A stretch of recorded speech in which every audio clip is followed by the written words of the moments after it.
গল্পকথার আসরে আপনাদের সকলকে স্বাগত। আজ আপনাদের জন্য সুকুমার রায়ের লেখা গল্প ভোলানাথের সর্দারি।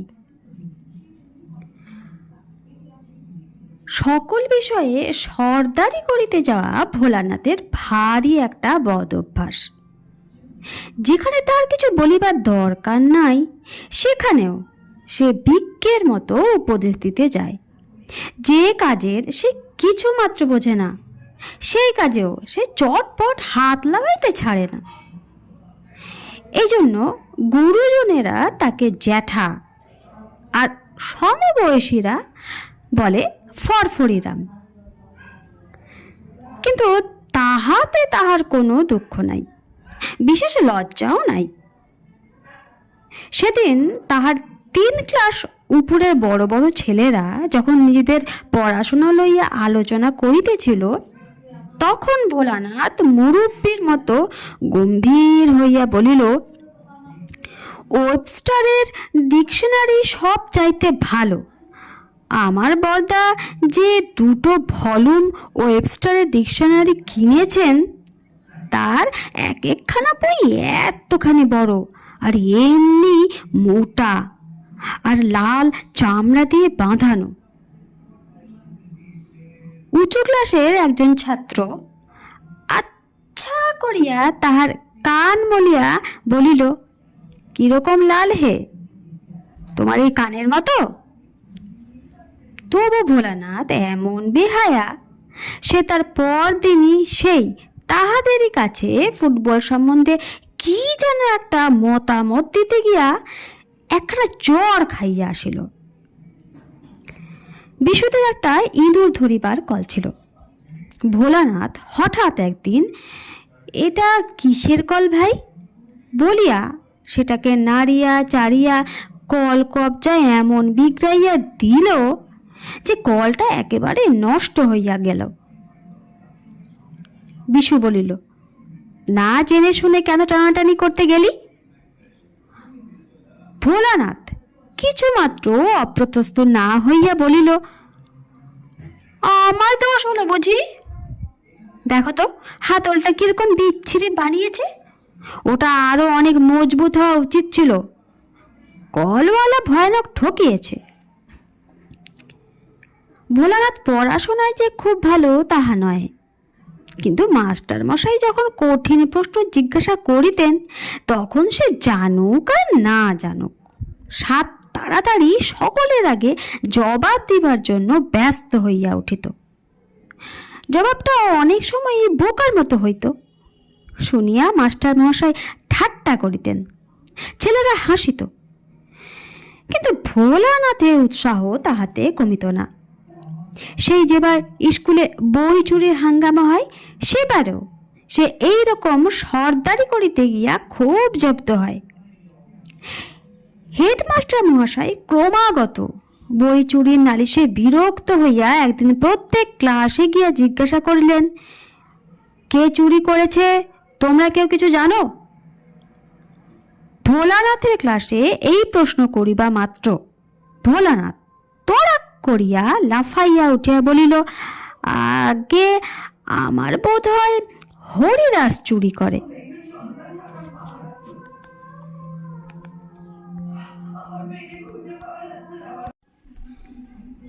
জবাব শুনিয়া আমরা সবাই অবাক হইয়া গেলাম। হেডমাস্টার বলিলেন, কি করে জানলে যে হরিদাস চুরি করে? ভোলানাথ অম্লান বদনে বলিল, তা জানি নে, কিন্তু আমার মনে হয়। মাস্টার মহাশয় ধমক দিয়া বলিলেন, জানো না তো তবে অমন কথা বললে কেন? ওরকম মনে করবার তোমার কি কোনো কারণ আছে? ভোলানাথ আবার বলিল, আমার মনে হচ্ছিল বোধ হয় ও নেয়, তাই তো বললাম, আর তো কিছু আমি বলিনি। মাস্টার মহাশয় গম্ভীর হইয়া বলিলেন, যাও হরিদাসের কাছে এক্ষুনি ক্ষমা চাও। তখনই তাহার কান ধরিয়া হরিদাসের কাছে ক্ষমা চাওয়ানো হলো। তবু কি তার চেতনা হয়? ভোলানাথ সাঁতার জানে না, কিন্তু তবু সে বাহাদুরি করিয়া হরিশের ভাইকে সাঁতার শিখাইতে গেল। রামবাবু হঠাৎ ঘাটে আসিয়া না পড়িলে তাই রক্ষা, তা না হইলে দুজনে সেদিন ঘোষ পুকুরে ডুবিয়া মরিত। কলকাতায় মামার নিষেধ না শুনিয়া চলতি ট্রাম হইতে নামিতে গিয়া ভোলানাথ কাদার উপরে যে আছাড় খাইয়াছিল, 3 মাস পর্যন্ত তাহার আঁচড়ের দাগ তার নাকের উপর ছিল। আর বেদেরা শেয়াল ধরিবার জন্য যেবার ফাঁদ পাতিয়া রাখে, সেবার সেই ফাঁদ ঘাটিতে গিয়া ভোলানাথ কিরকম আটকা পড়িয়াছিল, সে কথা ভাবিলে আজও আমাদের হাসি পায়। কিন্তু সবচাইতে যেবার সে জব্দ হইয়াছিল, সেবারের কথা বলি শোনো।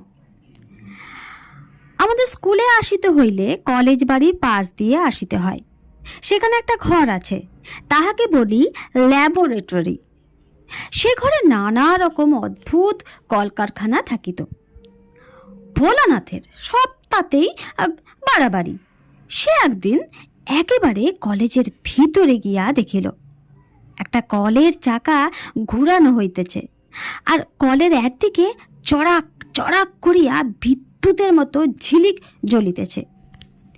দেখিয়া ভোলানাথের ভারী শখ হইল সেও একবার কল ঘুরাইয়া দেখে। কিন্তু কলের কাছে যাওয়া মাত্র কে একজন তাহাকে এমন ধমক দিয়া উঠিল যে ভয়ে এক দৌড়ে সে স্কুলে আসিয়া হাঁপাইতে লাগিল।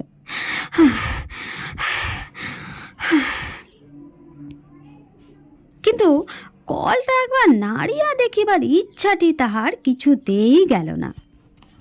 একদিন বিকেলে যখন সকলে বাড়ি যাইতেছি, তখন ভোলানাথ যে কোনো সময় কলেজ বাড়িতে ঢুকিল তা আমরা বুঝতে পারি নাই।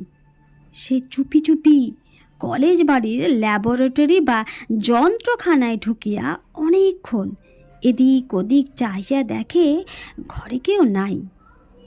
তখনই ভরসা করিয়া ভিতরে ঢুকিয়া সে কল কবজা দেখিতে লাগিল। সেই দিনের সেই কলটা আলমারির আড়ালে উঁচু তাকের উপর তোলা রহিয়াছে, সেখানে তাহার হাত যায় না। অনেক কষ্টে সে টেবিলের পিছন হইতে একখানা বড় চৌকি লইয়া আসিল। এদিকে কখন যে কলেজের কর্মচারী চাবি দিয়া ঘরের তালা আটিয়া চলিয়া গেল, সেও ভোলানাথকে দেখে নাই। ভোলানাথেরও সেদিকে চোখ নাই।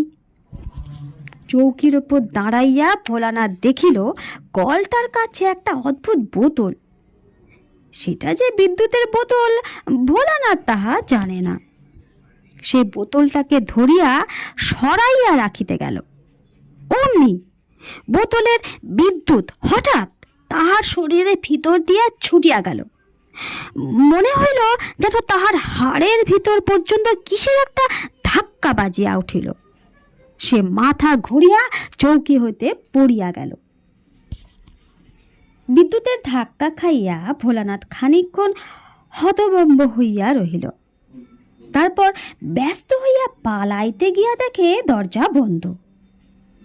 অনেকক্ষণ দরজায় ধাক্কা দিয়া কিল ঘুষি লাথি মারিয়াও দরজা খুলিল না। জানলাগুলি অনেক উঁচুতে, আর বাহির হইতে বন্ধ করা। চৌকিতে উঠিয়াও নাগাল পাওয়া গেল না। ভোলানাথের কপালে দরদর করিয়া ঘাম ঝরিতে লাগিল। সে ভাবিল প্রাণপণে চিৎকার করা যাক, যদি কেউ শুনিতে পায়। কিন্তু তাহার গলার স্বর এমন বিকৃত শোনাইল, আর মস্ত ঘরটাতে এমন অদ্ভুত প্রতিধ্বনি হইতে লাগিল যে নিজের আওয়াজে নিজেই সে ভয় পাইয়া গেল। ওদিকে প্রায় সন্ধ্যা হইয়া আসিয়াছে। কলেজের বটগাছটির উপর হইতে একটা পেঁচা হঠাৎ ভূত ভূতুম ভূত বলিয়া বিকট শব্দে ডাকিয়া উঠিল। সেই শব্দে একেবারে দাঁতে দাঁত লাগিয়া ভোলানাথ এক চিৎকারেই অজ্ঞান। কলেজের দারোয়ান তখন আমাদের স্কুলের পাঁড়েজি আর 2-4টি দেশ ভাইয়ের সঙ্গে জুড়িয়া মহা উৎসাহে হা হারে কাহা গাও রাম বলিয়া ঢোল করতাল পিটাইতেছে। সুতরাং জ্ঞান হইবার পর ভোলানাথ যখন দরজায় দুম দুম লাথি মারিয়া চেঁচাইতেছিল, তখন সে শব্দ গানের ফাঁকে ফাঁকে তাহাদের কানে একটু আধটু আসিলেও তাহারা গ্রাহ্য করে নাই। পাঁড়েজি একবার খালি বলিয়াছিল, কিসের শব্দ, একবার খোঁজ লওয়া যাক। তখন অন্যেরা বাধা দিয়ে বলিয়াছিল, আরে চিল্লানে দেও।